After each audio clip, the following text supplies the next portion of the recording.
Tema 3. Obligaciones y contratos en Roma. 3.1 Obligaciones. 3.1.1 Concepto y etimología de la obligación. Obligación es la relación jurídica en virtud de la cual una persona llamada creditor, acreedor, tiene derecho a exigir de otra llamada debitor, deudor, una determinada prestación. Si el deudor no cumple con la prestación, el acreedor podrá demandarlo con una acción in persona. Etimología de la obligación. La palabra obligación viene del verbo latino obligare, que significa ligar a una persona frente a otra, o dicho de otra forma, el deudor queda ligado a su acreedor. 3.1.2 Evolución histórica de las obligaciones. La obligación sufrió transformaciones a lo largo de su vida jurídica y por tanto se hace necesario seguir su evolución en las distintas etapas históricas. Según el autor italiano Bonfante, el concepto de obligación debió haber aparecido en el campo de los delitos. La responsabilidad penal implicaba el sometimiento del infractor, quien quedaba obligatus, es decir, sometido a la víctima. Tanto el ladrón como el que pedía algo prestado quedaban obligados con su propia persona. Más que tener un significado patrimonial, la obligación implicaba un sometimiento personal.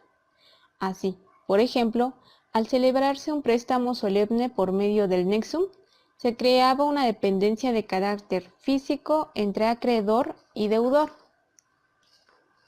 Este sometimiento físico ocasionaba que en caso de incumplimiento el deudor pudiera perder la libertad e incluso la vida, situación por demás primitiva e injusta, que fue corregida en gran parte en el año 326 a.C. por la Lex Poetelia, Papiria, que prohibió la venta y el derecho de dar muerte al deudor incumplido, estableciendo además la circunstancia de que una persona solo respondiera con sus bienes por aquellas obligaciones que hubiera contraído, salvo que éstas provinieran de un delito. Es a partir de este momento cuando aparece el concepto de obligación como un lazo o vínculo jurídico entre los sujetos de la misma, por el cual el acreedor tiene derecho a determinada conducta que el deudor debe realizar. 3.1.3 Elementos de las obligaciones. La obligación está constituida por distintos elementos, los cuales son indispensables para su configuración. Número 1. Sujetos. El primer elemento de toda obligación son los sujetos, sujeto activo o acreedor, creditor, que tiene derecho a la conducta del sujeto pasivo o deudor, debitor, quien tiene el deber jurídico de cumplir con ella. En otras palabras, el acreedor es titular de un derecho personal o de crédito, en virtud del cual se le faculta la conducta de otra persona, la del deudor, quien a su vez debe cumplir con ella. Cualquiera de los sujetos de la obligación podrá estar integrado por una o varias personas, lo cual en nada altera su esencia. Entre los sujetos activo y pasivo existe el vínculo jurídico que constituye la obligación y que los une. Número 2. Objeto. Está constituido por la conducta o comportamiento que el deudor debe observar en favor del acreedor y puede consistir en un dare, facere, praestare, non facere o pate. El término dare se utiliza para referirse a la transmisión de dominio de alguna cosa, es decir, hacer al acreedor propietario de algo. En la permuta, por ejemplo, encontramos un dare, ya que los contratantes se obligan a transmitir la propiedad de una cosa. El término facere se refiere a toda conducta que consista en un acto positivo, un hacer, y que no implique la transmisión de dominio de alguna cosa, es decir, que no signifique un dare. Hay un facere en el contrato de prestación de servicios en el que una persona se obliga a realizar algún trabajo en favor de otra. El término praestare se emplea para aludir al contenido de la obligación en general. De esta manera, hablamos de la prestación, ya sea que ésta consista en un dare o en un facere, pero también se utiliza prestare para referirse a algún comportamiento distinto de los anteriores, como cuando una persona se obliga a garantizar una deuda ajena. Por otro lado, la conducta negativa del deudor configurada por un non facere o un pati consiste en un abstenerse de algo, es decir, no hacer o tolerar algo. Un ejemplo sería el contrato de arrendamiento en el cual el arrendador no debe obstaculizar al arrendatario en el uso de la cosa arrendada. La prestación, objeto de la obligación, debe reunir ciertos requisitos. Ha de ser posible tanto física como jurídicamente. Nos encontramos con la imposibilidad física. Por ejemplo, cuando se vende una cosa que ya no existe, la imposibilidad jurídica surge si se vende algo que esté fuera del comercio. La prestación, además, debe de ser lícita, no debe contrariar a la ley, ni a la moral o a las buenas costumbres. Y finalmente, debe de ser determinada o determinable y valorable en dinero. 3.1.4 Fuentes de las obligaciones. Se entiende por fuentes de las obligaciones a los hechos jurídicos de donde ellas emanan. En sus instituciones, Gallo nos señala que las fuentes de las obligaciones son dos, el contrato y el delito, entendiendo por contrato el acuerdo de voluntades sancionado por el derecho civil, pudiéndose manifestar estas voluntades mediante palabras verbis, por escrito literis, por la entrega de una cosa re o por medio del consentimiento, consenso. No es sino hasta las instituciones de Justiniano cuando nos encontramos con una verdadera sistematización en la clasificación de las fuentes de las obligaciones, las cuales son agrupadas en 4 grandes categorías. Las obligaciones o nacen de un contrato o de un cuasicontrato, o de un delito o de un cuasidelito. Esta clasificación justiniana tiene la cualidad de señalar de forma definitiva cuáles son las principales fuentes de las obligaciones, pero adolece del defecto de que dentro de ellas no quedan comprendidos todos los hechos que pueden dar origen a una obligación, hechos que por ningún motivo fueron desconocidos por Justiniano y que fue enumerando a lo largo de su obra. Siguiendo la clasificación justiniana, vemos que se entiende por, número 1, contrato. El acuerdo de voluntades entre varias personas que tiene por objeto producir obligaciones civiles. Número 2, delito. Es un hecho contrario al derecho y castigado por la ley. Número 3, cuasicontrato. Es esta una figura muy parecida a la del contrato en cuanto produce consecuencias semejantes a él, pero nos encontramos con que carece de uno de los elementos esenciales de todo contrato, esto es, el consentimiento de los sujetos. Número 4. Cuasidelito. Es un hecho ilícito no clasificado entre los delitos. 3.1.5 Clasificación de las obligaciones. Número 1. Obligaciones divisibles e indivisibles. Inciso A. Divisibles. Son las obligaciones cuyo objeto puede dividirse sin perder su valor proporcional. Esto es, pueden cumplirse en parcialidades. Normalmente las obligaciones de dare son divisibles. Por ejemplo, una deuda de dinero, aunque el acreedor puede negarse a recibir pagos parciales. Inciso B. Son indivisibles las obligaciones de facere. La indivisibilidad estriba en que no pueden hacerse prestaciones parciales, o bien cumplirse entre varios deudores. Por ejemplo, una servidumbre que tiene un objeto indivisible. Número 2. Obligaciones específicas y genéricas. Inciso A. Son específicas las obligaciones en donde el objeto tiene una identidad propia e inconfundible, que se distingue como algo único por sus particulares cualidades.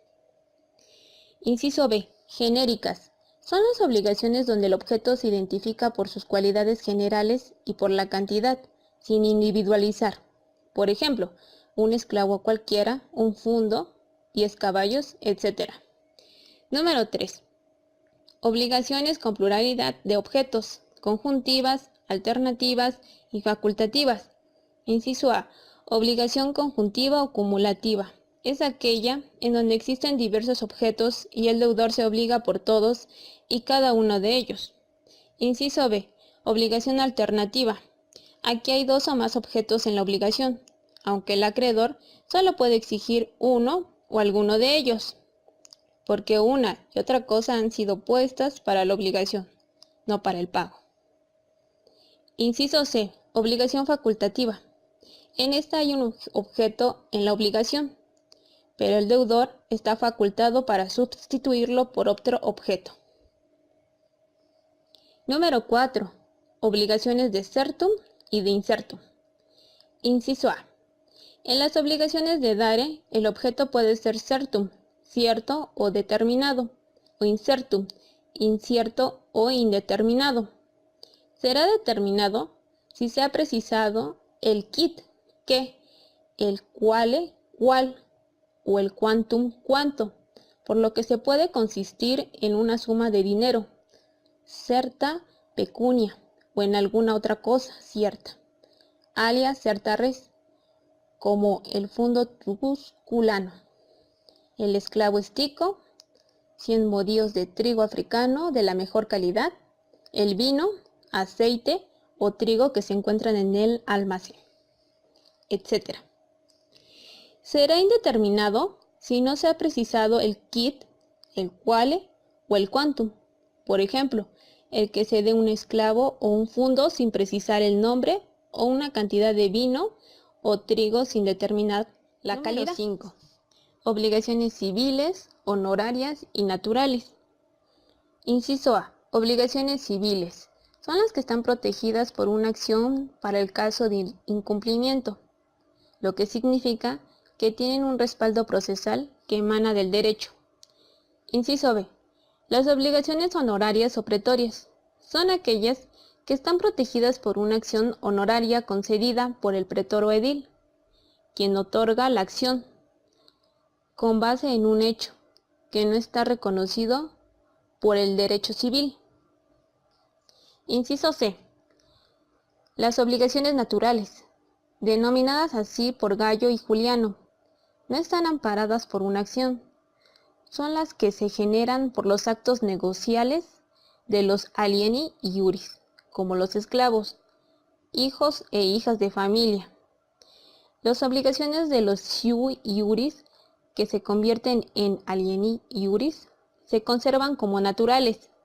Sin embargo, producen en ocasiones determinados efectos jurídicos, de manera que si se paga alguna deuda contraída por alguno de estos, el acreedor podrá hacer la solute retenio, retención del pago, sin que pueda el deudor alegar después de que pagó lo que no debía, indebiti solutio, por lo que no podrá ejercitar la conditio para recuperar lo pagado. Número 7. Obligaciones stricti iuris y bona fide. Inciso A. En las obligaciones stricti iuris, de derecho estricto, el juez debe concretarse a comprobar la existencia o inexistencia de la obligación y apreciar de una manera rigurosa solamente aquello a lo que las partes se han obligado, sin conceder ni más ni menos, ni tomar en cuenta otras circunstancias que pudieran agravar o atenuar la obligación, en tanto que esas obligaciones normalmente versan sobre un certum, y sobre este debe recaer la sentencia. Estas obligaciones dan lugar a los iudicia stricti iuris, llamados así desde la época de Justiniano. Inciso B. Las obligaciones de buena fe son aquellas en las que el objeto de la obligación es incierto, es decir, no está previamente determinado con precisión, por lo que el juez tiene que indagar todo lo que el demandado deba dar o hacer según la buena fe. Es una deuda civil fundada en la buena fe entre personas que saben mantener la palabra dada. Es por ello que el juez debe tomar en consideración todas las circunstancias que se relacionan con la obligación generada. Tema 3.1.6. Transmisión e incumplimiento de las obligaciones. El incumplimiento de una obligación puede deberse a la imposibilidad material de la prestación, provocada por acontecimientos ajenos a la actividad o por la voluntad. También por el resultado de un hecho que atribuye a una de las partes de la relación obligatoria. Los factores que influyen son el dolo, que es toda acción que realiza alguna de las partes para dificultar la ejecución. Puede ser de hecho, que significa que se ejerce una influencia decisiva sobre el consentimiento y la parte que sufre que pueda anular el contrato. 2. Por de derecho. Este vicio no puede ser alegado por un individuo a su favor, es decir, perjudica a quien lo sufre, pues el desconocimiento de la ley no lo exime de su cumplimiento. 2. La intimidación es todo acto que fuese fuera de lo material o moral, es ejercido contra una persona para obligarla a prestar su conocimiento de un concepto o obligación. 3. Lesión. Esta es una ventaja que se crea hacia un patrimonio y esta conlleva a derechos de la personalidad, que pueden ser de la voz, de la imagen y de las acciones. Cesión de créditos. Justiniano dice que como negocio típico era la sustitución de acreedor por otra persona a quien se le transmitían los derechos nacidos del vínculo obligacional. Las causas eran por compraventa, donación, etc. Se hacía por novación, que era que sustituían una antigua obligación por una nueva obligación. La otra era procuratio in rem suam, que decía la cesión se lleva a cabo haciendo el uso de la representación social. El cedente le otorga un mandato al cesario, autorizándole cobrar el crédito a su nombre, pero a beneficio propio. 2. Asunción de deudas. Esta simplemente quiere decir que es la cesión de deudas. Le cedían la deuda a otra persona. El primer deudor, que se le decía delegante, al nuevo deudor, que se le decía delegado, y el acreedor. Y así el delegante le cedía las deudas al delegado y el acreedor. Tema 3.1.7. Modo de extinción de las obligaciones. Cuando una obligación se extingue, se disuelve el vínculo existente entre el acreedor y el deudor. El modo normal es por la realización del pago, fuese cual fuera este. En el derecho romano se exigió que para extinguir una deuda el deudor realiza un acto solemne para dar por cancelada la relación.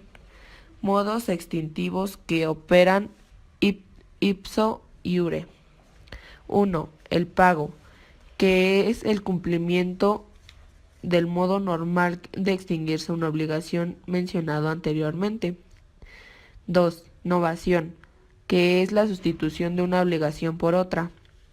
3. Confusión. Coincidía en que una misma persona tenía las cualidades de acreedor y deudor. 4. Pérdida de la cosa debida. Esta obviamente quiere decir que la cosa que se debía se extinguía o se perdía. 5. Mutuo disentimiento. 6. Concurso de causas lucrativas. Esta quiere decir que se daban diferentes causas a un solo objeto. 7. Muerte del deudor. Y la segunda es modos extintivos que operan en el ope exceptionis, que solo son dos, que el primero es la compensación, que es la paga de la deuda con otra misma deuda en relación a las mismas personas. Y la segunda es el pacto de non petendiu, que es perdonar la deuda. Tema 3.2. 3.2.1. Definición de convenio y contrato. Un contrato es el acuerdo de voluntades entre dos o más personas para crear una o varias obligaciones. Debe estar sancionado y regulado por la ley. Mientras que el convenio es un simple acuerdo de voluntades, sin ser un contrato, que se integraba con los pactos sin formalidades que generaban obligaciones sin acción legal. Elementos esenciales y accidentales del contrato. Los elementos esenciales sirven para que el contrato tenga validez. Son 5. El primero son los sujetos. Los sujetos son las partes que intervienen en un negocio jurídico. Son la parte fundamental para que un contrato nazca la persona que debe gozar de la capacidad jurídica. El segundo, conocimiento. El conocimiento es el acuerdo entre las dos partes para celebrar el acto jurídico, es decir, el contrato puede o no existir vicios de la voluntad o consentimiento. Estos vicios son el error. El error es el desconocimiento o falso conocimiento de los hechos o del derecho. Hay dos tipos de error. De hecho, se ejerce una influencia decisiva sobre el conocimiento y la parte que la sufre puede anular el contrato. 2. De derecho. Este vicio no puede alegarlo un individuo a su favor, es decir, perjudica a quien lo sufre, pues el desconocimiento de la ley no lo exime de su cumplimiento. Otro vicio es el dolo, que es el engaño originado con toda la intención de cometerlo hacia el sujeto. Otro es la intimidación, que es violencia, es todo acto de fuerza material o moral ejercido contra una persona para obligarla a prestar su conocimiento en un concepto. Última, lesión. La lesión se crea cuando una parte contratante se aprovecha de la ignorancia o la necesidad de la otra. El tercer elemento esencial es el objeto. El objeto es la realización de determinada conducta que consiste en dar, hacer o prestar el objeto que debe ser. 1. Lícito. 2. Posible. Y hablamos de posibilidad física como jurídica. 3. Apreciable en dinero, es decir, que el objeto pueda sustituirse por dinero. Y 4. Y último, determinado. El elemento cuarto esencial es la causa. La causa se entiende como la motivación que tiene toda persona para realizar un negocio jurídico. Quinto y por último es la forma. Este consiste en aquellos requisitos que debe sujetar la relación jurídica. En dichas palabras es el molde que configura cada contrato. También existen los elementos accidentales del contrato. Pueden aparecer o no en el contrato, pero tendrá validez sin su existencia. El primero es la condición, es el acontecimiento futuro de la realización iniciante de todo acto. Hay 3 tipos. Potestativa, cuando su realización dependa única y exclusivamente de la voluntad que debe realizar. B. Causal, cuando sea independiente de la voluntad del interesado que dependa de un hecho físico. Y C. Cuando influyan las dos anteriores. El segundo es el término, que es un acontecimiento futuro de la realización incierta de cual depende la entrada en vigor o cancelación de efectos de un negocio jurídico. Y 3. Y por último, modo o carga. Es un gravamen impuesto a una persona en un acto de libertad en donación a un legade o manumisión. 3.2.3 Concepto y clasificación. 3.1 Contratos verbis. Los contratos verbis se forman por la pronunciación de las palabras solemnes que están estipuladas por la ley y en la medida en que se efectúe la forma prescrita se perfecciona y entra en validez. En los contratos verbis hay 3 clases, la stipulatio, la dictio dotis y la juris jurandam liberti. La stipulatio es una de las categorías que integran el contrato verbis, que se caracteriza por ser una operación práctica y de dominio infinito, donde se nota fácilmente que caracteriza a los romanos por su formación simple y forma breve que contiene. La dotis dictio toca tener en cuenta el concepto de dote, el cual Juan Iglesias en su libro de Derecho Romano la define como el conjunto de bienes o cosas singulares que la mujer u otra persona por ella entrega al marido, con la finalidad de tener el sostenimiento de las cargas matrimoniales. La promisio iurata liberti. Este contrato cumple con la obligación de liberar al esclavo y una vez esté en condición de liberto se obliga a prestar servicios al patrono. En este contrato hay una obligación civil. El liberto hace un juramento al amo para contraer las obligaciones y en primera instancia se hace juramento religioso. Una vez hecho el primer juramento nace la manumisión, que es la que permite que el liberto tenga obligaciones civiles con el amo. 3.2. Contratus literis. El concepto de contrato literis significa contratos unilaterales, de derecho escrito y solemne. Eran aquellos que no podían perfeccionarse sino por medio de la escritura. Se dice que esta era no solamente exigida al probationem como prueba, sino ad solemnitem, es decir, como una solemnidad esencial para la existencia del contrato. El principal destino del contrato literis, en el modo como lo hemos expuesto, era el de elevar a esta forma solemne y de derecho escrito una operación jurídica que no participara de estos caracteres. Contratos reales. Estos contratos se perfeccionan mediante la entrega de la cosa, pues solo después de entregado el objeto, quien lo recibe queda obligado a restituirlo. Estos contratos son 4: mutuo, comodato, depósito y prenda. El contrato mutuo es un contrato unilateral gratuito y de estricto derecho al que también podemos llamar préstamo de consumo, por medio del cual una persona llamada mutuante le transfiera a otra llamado mutuario, obligándose éste a devolver una cantidad igual del mismo género y calidad. Pueden ser, por tanto, objeto de este contrato aquellas cosas que se pesan, cuentan o miden, con la finalidad de que el mutuario devuelva un objeto semejante, como por ejemplo el vino, el trigo, el dinero, etc. El contrato comodato, también llamado préstamo de uso, es un contrato imperfecto, gratuito y de buena fe, por medio del cual una persona llamada comodante le entrega una cosa no fungible a otra llamada comodatario, para que éste la use para un determinado fin y la devuelva dentro del plazo fijado. El contrato de depósito es de los contratos reales mediante el cual una persona, llamado depositante, entrega a otra, llamado depositario, una cosa mueble para su guarda que debe ser devuelta a su requerimiento. Este es entonces un contrato sinelagmático, imperfecto, gratuito y de buena fe. El depositario tiene la obligación de restituir la cosa depositada, ya que es responsable por la pérdida o deterioro que sufriera el objeto, salvo que fuese por causas ajenas a él. El contrato de prenda es el último contrato de los contratos reales, por medio del cual un deudor o una tercera persona entrega una cosa a su acreedor, al que llamaremos acreedor prendario, para que la guarde en garantía de un derecho que estuviese en contra del 3.4. Contratos consensuales. Los contratos consensuales son aquellos que se forman por el solo acuerdo de las partes. Estos contratos derivan del derecho de gente. La simple convicción es bastante para que haya contrato sin ninguna solemnidad de palabra ni escritura.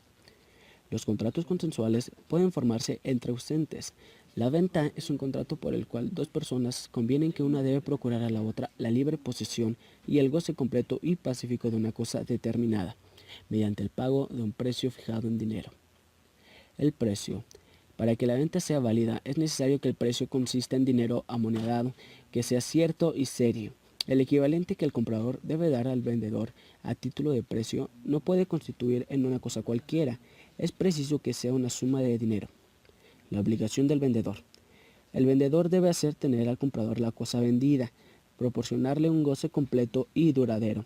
El vendedor debe hacer entrega de la cosa vendida al comprador con todos sus accesorios y con los frutos que ha conocido desde el día del contrato. Obligación del comprador. El comprador debe pagar al vendedor el precio convenido en los intereses a contar del día en que ha contratado a disfrutar de la cosa vendida e indemnizarle de los gastos hechos para el mantenimiento y conservación de la cosa. 3.5. Contratos innominados.